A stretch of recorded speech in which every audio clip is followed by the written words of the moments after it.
안녕하십니까. 저는 인천 키움문화축제 조직위원회 공동조직위원장을 맡고 있는 임신규입니다. 오늘 포괄적 성교육 1인 시위에 함께할 수 있는 기회를 주셔서 정말 고맙습니다. 저는 성소수자 당사자로서 1회 인천 키움문화축제에서 겪었던 일로 오늘의 발언을 시작하도록 하겠습니다. 많은 분이 직접 참가도 하시고 뉴스를 통해 접하기도 하셔서 2018년 제1회 인천 키움문화축제에 대해서 들으셨을 겁니다. 저 역시 그날 온종일 동인천역 북광장에서 다시는 겪어서는 안 되는 일을 겪었습니다. 축제 참가자들을 향해 사랑하니까 반대한다, 동성애는 에이즈라는 피켓을 들고 돌아가를 외치는 것도 모자라 물리적인 폭력까지 행사하는 이들을 떠올리는 것은 많은 시간이 지난 지금도 쉽지 않은 일입니다. 보수 기독교 교회의 거짓 선동과 폭력으로 축제 참가자들이 입은 피해는 축제 이후 조사 결과를 보면 정말 충격적입니다.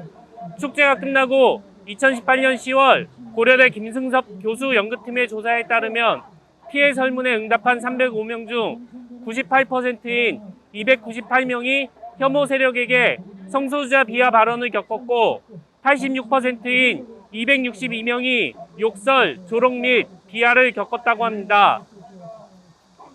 또한 50% 이상의 참가자가 성적으로 희롱, 모욕, 위협을 느꼈습니다. 이로 인해 참가자 중 70%는 우울 증상, 84%는 급성 스트레스 장애, 66%는 외상 후 스트레스 장애가 예측된다고 했습니다. 또 다른 조사 결과를 보면 대한민국에서 성소수자로 살아가는 것은 어쩌면 일생을 거쳐 이 사회, 국가와 싸워야 하는 일이 아닌가 생각도 듭니다. 2019년 OECD 조사에 따르면 대한민국은 동성애에 대한 수용도에서 10점 만점에 2.8점으로 최하위권에 머물러 있다고 합니다.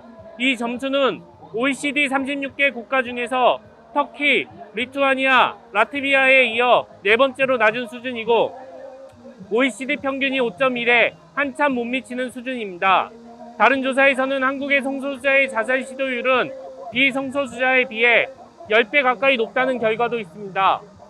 특히 남성 동성애자의 자살 시도 비율은 비성소수자 남성과 비교해 18.75배가 높고 동성애자, 양성애자의 우울 증상 역시 비성소수자에 비해 4.76배나 높다고 합니다.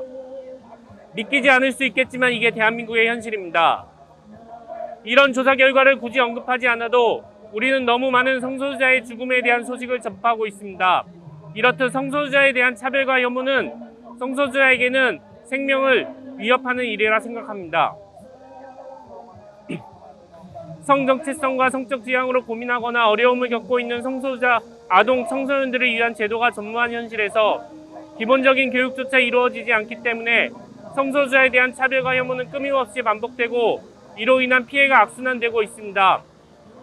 성소수자에 대한 차별을 없애고 성소수자도 비성소수자와 마찬가지로 동등한 시민으로 살기 위해서는 성소수자에 대한 사회적 인식이 개선되어야 하고 국가는 성소수자를 차별하지 않는 제도를 갖춰야 합니다. 특히 교육을 통해 성정체성, 성적 지향 등에 대한 올바른 인식을 갖도록 하는 것이 중요함에도 우리는 학교에서 성평등, 젠더, 섹슈얼리티에 대한 교육을 제대로 받지 못하고 있습니다. 만약 학교에서 성소수자에 대한 교육을 제대로 실시하고 있고 이 사회 구성원이 성소수자에 대해 제대로 된 정보와 인식을 하고 있었다면 축제를 불허했던 동구청 공무원이 없었을 수도 있고 폭력 사태를 사실상 방치했던 경찰이 직무유기를 하지 않았을 수도 있습니다. 또한 행사를 방해했던 혐오 세력은 어쩌면 혐오 세력이 아니었을 수도 있었을 거라 생각합니다. 그렇기 때문에 포괄적 성교육이 필요합니다. 유네스코 포괄적 성교육 가이드라인에서 제시되고 있는 성교육을 모든 사람이 받을 수 있도록 해야 하고 이를 위해 국회는 관련법을 제정해야 합니다. 성소수자 당사자 활동가로서 포괄적 성교육, 모두를 위한 성교육이 실시될 수 있도록 그리고 올바르게 정착될 수 있도록 여기 계신 모든 분들과 함께 하겠습니다. 경청해 주셔서 감사합니다.